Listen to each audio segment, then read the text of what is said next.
to wash dishes without piped water. Set up water barrels outside your home to catch rainwater. Get yourself some handy dandy 2 to 5 liter water bottles or a bucket to retrieve water.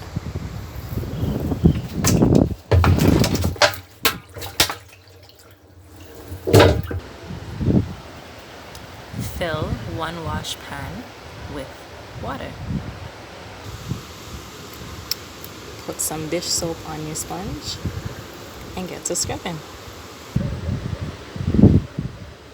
Do your best to rinse off as much soap as you can before rinsing in fresher water. Pour fresh rainwater into the other wash pan.